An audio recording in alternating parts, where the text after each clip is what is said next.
দেখেন গরুর পূজা কিভাবে শুরু হয় পৃথিবীতে। প্রথম মুসা আলাইহিস সালাম আল্লাহর সাথে সরাসরি কথা বলতেন। ওয়াকাল্লামাল্লাহু মুসা তাকলিমা। সুবহানাল্লাহ পড়েন, আওয়াজ তুলে সবাই বলেন সুবহানাল্লাহ। এখন বনি ইসরাইল হচ্ছে পৃথিবীর সবচেয়ে গোয়ার জাতি। তারা বলে, মুসা তুমি যে আল্লাহর সাথে কথা বলো আমরা তো দেখি না, তুমি যে কথা বলো আমরা তো শুনি না, তো কি করতে হবে? বনি ইসরাইল বলে, আমাদের মধ্য থেকে 70 জন নিয়ে যাইতে হবে তোর পারে। ওরা আয়সা যদি কয় হয় আমরা শুনছি, তাহলে বিশ্বাস করব। কত বড় ডাকাত দেখছেন বনি ইসরাইল। এদের চেয়ে গোয়ার জাতি নাই। এত গোয়ার তুমি করেছে মুসা আলাইহিস সালামের সাথে। তুমি যে আল্লাহর সাথে কথা বলে আমরা তো দেখি, কি করব? 70 জন আমাদের বন্ধু বান্ধব যে যদি দেখে তারা বললে ওকে আস, 70 জন আস। 70 জন নিয়ে গেল। মুসা আলাইহিস সালাম হারুন আলাইহিস সালামকে খেলাফা দিয়ে গেলেন, আল্লাহ ওনাকে নবী বানালেন। মুসা আলাইহিস সালাম বললেন, হারুন খবরদার, বনি ইসরাইলের মধ্যে তাওহীদের বাণী প্রচার করবা, ঐক্য ধরে রাখবা, বিচ্ছিন্ন হতে দিবা না। চলে গেছে।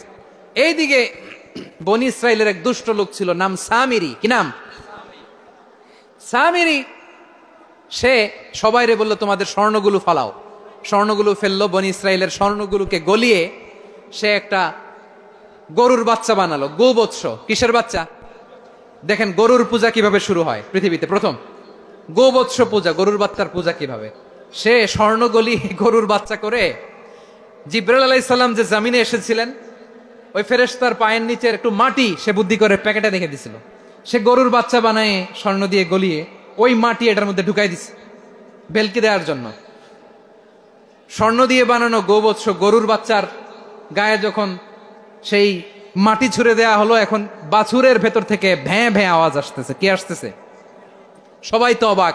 সামিরি বলে, আরে তোমরা যে 70 জন দিয়ে মুসা আলাইহিস সালামরে পাঠাইছো ওইদিকে, এত ঘুরতেছে, আল্লাহরে খুঁজে পায় না, আল্লাহ তো এটার ভিতরে ঢুকছে।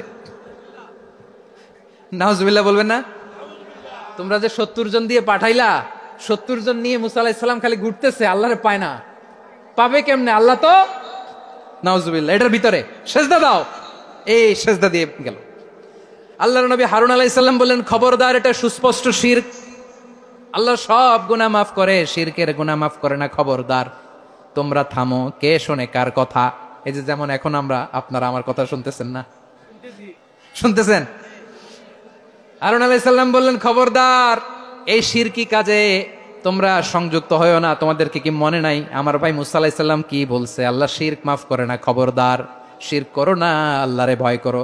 হারুন আলাইহিস সালাম তাদেরকে বুঝালেন, শিরক করো না, আল্লাহরে ভয় করো।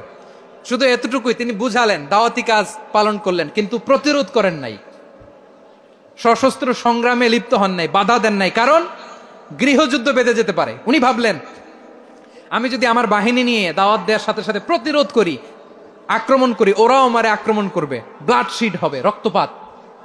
এমন অবস্থা হবে বনি ইসরাইলের মধ্যে যেটা হয়তো আমার ভাই মুসাও কন্ট্রোল করতে পারবে না। সুবহানাল্লাহ কইবেন না? এক একজন নবীকে আল্লাহ তাআলা কি ইন্টেলেক্ট দিয়ে পাঠিয়েছেন। তিনি ভাবলেন, আমি দাওয়াতি কাজটাই করি, এটা যে হারাম এটা থেকে শুধু বারণ করি, কিন্তু প্রতিরোধ না করি। আমি যদি ঐক্য ধরে রাখতে পারি, বাকিটা আমার ভাই সামলে নেবে। সুবহানাল্লাহ। হারুন আলাইহিস সালাম প্রতিরোধ করলেন না। বনি ইসরাইলের মধ্যে গৃহযুদ্ধ বেঁধে যাওয়ার আশঙ্কায় প্রতিরোধ করলেন না, আক্রমণ করলেন না, শুধু দাওয়াত দিলেন। ইন দা মিন টাইম মুসা আলাইহিস সালাম আল্লাহর সাথে কথা বলে যখন ফিরে আসলেন, দেখলেন বনি ইসরাইলের অধিকাংশ লোক মুশরিক হয়ে গেছে। মুশরিক হয়ে গেছে। মুসা আলাইহিস সালাম রেগে গেলেন। রেগে প্রথমে বনি ইসরাইলদেরকে অ্যাটাক না করে ভাইয়ের দাড়ি ধরলেন। হারুন আলাইহিস সালামের দাড়ি আর চুল। মেজাজি নবী ছিলেন। হারুন, তুমি কি করলা? তোমার কি দায়িত্ব দিয়ে গেলাম, তুমি কি করলা? তুমি থাকতে বনি ইসরাইল কেমন করে শিরকের কাজে নিমজ্জিত হয়ে যায়? সাইয়েদনা হারুন আলাইহিস সালাম বললেন, ইন্নী, কোরআন সাক্ষী, কোরআন থেকে কোট করছি, ইন্নী خشيت أن تقول فرقت بين بني إسرائيل ولم ترقب قولي। ও আমার ভাই, আমার দাড়ি ধরবেন না, আমার মারবেন না। আমি ভয় করেছি, আমি ভয় পেয়েছি, না জানি আপনি বলেন তুমি কেন খশিতু আন তাকুলা ফাররাকতা বাইনা বানি ইসরাইল, আপনি এসে আমারে যদি বলেন তুমি কেন ঐক্য ধরে রাখলে না, কেন মারামারি হলো, কেন রক্তপাত হলো, তোমার কি এই দায়িত্ব আমি দিয়ে দিয়েছিলাম? আমার কথার দিকে কি তুমি ভ্রুক্ষেপ করো নাই? আমি যে বলছি তাওহীদের বাণী প্রচার করবা আর ঐক্য ধরে রাখবা, আমার কথা কি শোনো নাই? আপনি আমারে ধমকাবেন, এই জন্য আমি প্রতিরোধ করি নাই, আক্রমণ করি নাই, গৃহযুদ্ধ আটকানোর জন্য, কিন্তু আমি দাওয়াত দিয়েছি। সুবহানাল্লাহ পড়েন। ঐক্য ধরে রেখেছেন। মুসা আলাইহিস সালাম মুহূর্তেই সামিরীকে আক্রমণ করলেন, অ্যাটাক করলেন, শাস্তি দিলেন। মুহূর্তেই ওই গোবৎস গরুর বাছুরকে ভেঙে চুড়ে মেসাকার করে সাগরের মধ্যে ভাসিয়ে দিলেন। পুরো বনি ইসরায়েলকে আবার তাওহীদের উপর প্রতিষ্ঠিত করলেন। পড়েন সুবহানাল্লাহ। এই ঘটনা থেকে শিক্ষা কি? শিক্ষা হচ্ছে আপনি শিরকের আড্ডাখানা দেখলেও বৃহৎ স্বার্থে তাওহীদের দাওয়াত দিবেন, প্রয়োজনে আপনি ঐক্য নষ্ট করবেন না। সুবহানাল্লাহ পড়বেন না? তাহলে ঐক্যের গুরুত্ব বেশি না কম বলেন? আওয়াজ করে বলেন। ওয়াতাসিমু বিহাবলিল্লাহি জামিআ, আল্লাহর রশিকে আঁকড়ে ধরো। ওয়ালা তাফাররাকু, তোমরা বিচ্ছিন্ন হয়ো না। পেকুয়ার ভাইরা আওয়াজ করে বলেন তো আদেশটা কার? এখন বলেন আমাদের ঐক্যবদ্ধ জীবনের দরকার আছে না নাই? এই যে ডক্টর মোহাম্মদ ইউনূস আমাদের লিডার, উনি যে আমাদেরকে জাতীয় ঐক্যের আহ্বান জানিয়েছে, ওনার আহ্বানে আমাদের সাড়া দেওয়ার দরকার আছে না নাই? রাজনীতিবিদদের যে ডাকছে খুশি লাগে না আপনার? আলেমদের ডাকছে খুশি লাগে নাই? আলহামদুলিল্লাহ বলবেন না? আলহামদুলিল্লাহ। সবাইকে ডেকেছে, ঐক্যবদ্ধ করেছে। আমরা ঐক্যবদ্ধ থাকতে চাই, আমরা ঐক্যবদ্ধ জীবন চাই, আমরা আর কাদা ছড়াছড়ি করতে চাই না। রাজি আছেন সবাই? এখন আমরা যদি ঐক্য নষ্ট করি আমাদের কি কি সমস্যা, কি ক্ষতি, কি কুফল? অনৈক্যের কুফল কি?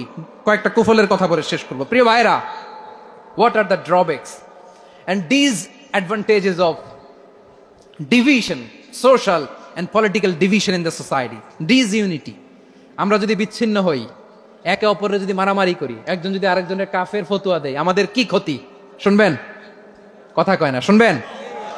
এক নাম্বার ক্ষতি হচ্ছে আমরা যদি বিচ্ছিন্ন হই আমাদের শক্তি কমে যাবে, আমাদের পাওয়ার আমরা হারাবো।